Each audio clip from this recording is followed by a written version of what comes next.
Assalamualaikum warahmatullahi wabarakatuh. Waalaikumsalam. A'udzubillahi minasyaitonir rajim. Bismillahirrahmanirrahim. Alhamdulillahirabbil alamin. Kita terus sambung lagi bab hadis kita, yaitu kalimah thayyibah.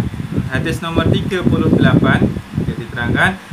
Bismillahirrahmanirrahim. An Abdullah bin Amr bin al-As radhiyallahu an qala Rasulullah sallallahu alaihi wasallam, innal imana la yakhluqu fi jawfi ahadikum kama yakhluqu thawbul khaliq fa as'alullaha ay yujaddidal iman fi qulubikum. Rawahul Hakim.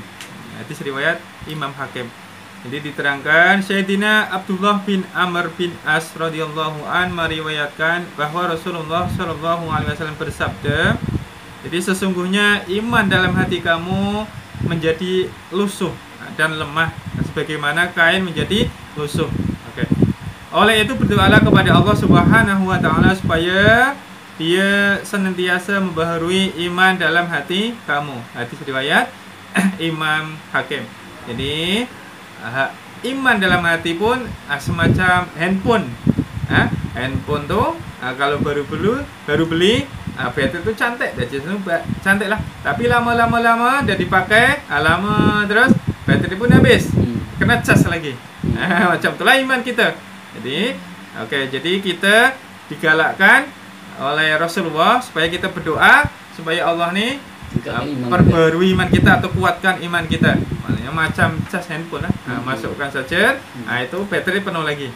Jadi caranya mengecas handphone tadi, hati iman kita nih, kita berdoa pada Allah, ya Allah kuatkan iman saya, atau ya Allah perbaharuilah iman saya, atau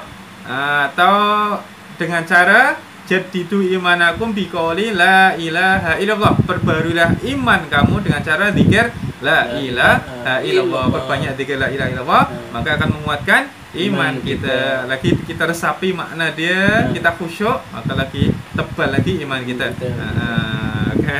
Paham? Jadi tingkatan iman ini ada banyak macam. Ini pertama, ada iman yang selalu bertambah. Ini kita ambil dari kitab lain lah, kitab ni untuk tambah wawasan. Jadi iman ni ada iman yang selalu bertambah, tak pernah berkurang.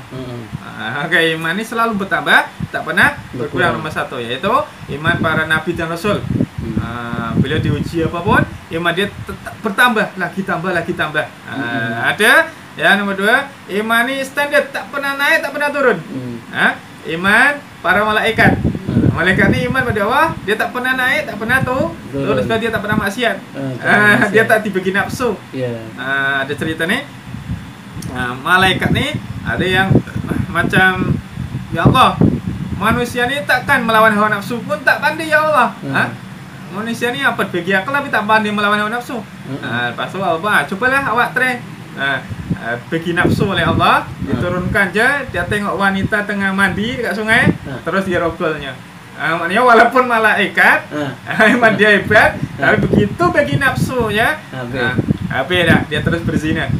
Sebagian kata malaikat tu malaikat Azazil atau apa, malaikat bukan Azazil, minta maaf, malaikat tu bukan malaikat Jibril lah, atau kalangan malaikat awam, malaikat biasa lah, bukan malaikat punggawa yang besar-besar yang terkenal 10 malaikat tu, bukan. Malaikat yang kelas biasa-biasa lah istilahnya. Dia diuji saja, mana dia ni dikomplain pada Allah, ya Allah, malaikat ni manusia ni begitu lawan nafsu je tak boleh. Lepas tu dia minta pada Allah, cuba bagi saya nafsu. Begitu bagi nafsu je, nampak wanita tengah mandi kat sungai, dia terus dirogolnya. Maknanya dia, malaikat pun terus kalah kalau melawan hawa nafsu. Paham ni ya? Jadi tingkatan iman yang ketiga ni, iman manusia. Iman manusia ni ada kalanya naik, ada kalanya turun. Tak boleh standard, tak boleh naik terus pun tak ada lah. Nabi dan Rasul je yang iman dia terus naik terus. Malaikat ni standard, tak naik tak turun. Dia je lapis terus je, lurus je, straight je, lurus. Kalau manusia ni sekejap naik, sekejap turun. Kadang kalah dengan hawa nafsu, kadang beriman, kadang ibadah rajin, ada buat maksiat juga. Maksudnya manusia kat dunia ni tak ada yang lepas daripada maksiat. Terus cukup terus kita sambung satu hadis lagi. Hadis nomor 39. An Abi Hurairah radhiyallahu anhu qala Nabi sallallahu alaihi wasallam, inna Allah tajawaza li an ummati ma waswasat bihi suduruha ma lam ta'mal aw takallam, rawahul Bukhari. Jadi Sayyidina Abu Hurairah radhiyallahu an meriwayatkan bahwa Nabi Shallallahu alaihi wasallam bersabda, sesungguhnya Allah Subhanahu wa taala mengampuni dosa-dosa umatku yang terhasil daripada lintasan-lintasan buruk dalam hati mereka secara tidak sengaja, yang berkenaan dengan maksiat atau yang bertentangan dengan iman dan keyakinan. Selagi mereka tidak melakukan amalan-amalan mengikut lintasan-lintasan itu, atau selagi mereka tidak menuturkan dengan lidahnya. Hadis riwayat Bukhari.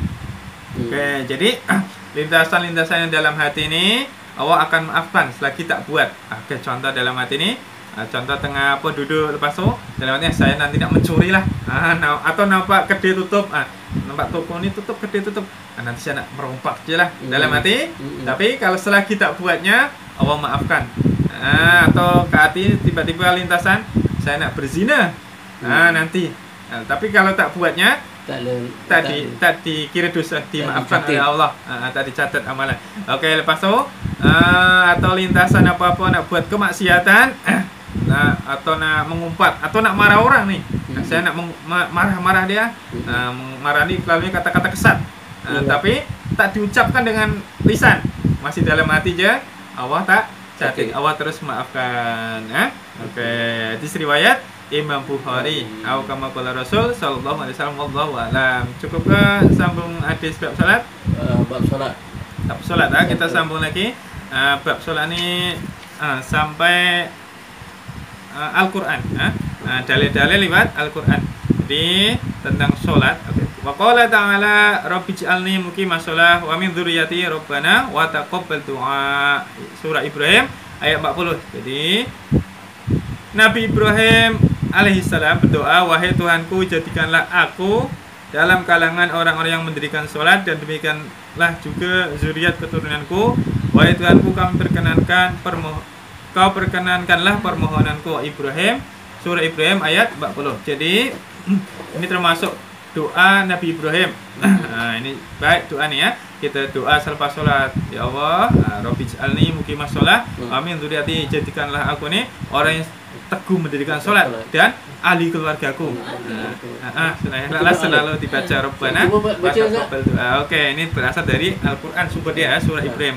Oke, Rabbij'alni muqimas shalah wa min dzurriyyati Rabbana wa taqabbal du'a. Perbanyaklah doa ini selepas sholat atau apa-apalah, selalu rajin baca doa ini supaya anak keturunan kita nih menjadi orang yang ahli ibadah, taat pada Allah, selalu mengerjakan sholat, tak tinggalkan sholat. Oke, terus satu lagi ya. Wa qala ta'ala aqimis sholat tali dulu kisyamsi ila ghosaqil laili wa qur'an al-fajri inna qur'an al-fajri kana mashhuda. Al-Isra ayat 78. Allah berfirman, Allah Subhanahu wa taala berfirman kepada Rasulnya, dirikanlah olehmu sholat ketika tergelincir matahari hingga waktu gelap malam, yaitu start sholat zuhur, asar, maghrib, dan isya. Oke, dan dirikanlah juga sholat subuh. Oke, sesungguhnya sholat subuh disaksikan oleh para malaikat yang mencatat amalan manusia. Jadi surah Al-Isra ayat 78. Nanti malaikat ini pun ada tugasan mencatat, ada giliran dia. Kalau subuh tuh malaikat tuh nak melaporkan amalan dia. Kalau maghrib tuh tukar sip. Selainnya tukar sip lah. Subuh tuh tukar sip. Sip malam, sip siang. Kalau kita sholat subuh tuh malaikat tuh dah mencatat las nak pergi terus angkat pada Allah, repot pada Allah catatan kita. Lepas itu tukar sip maknanya.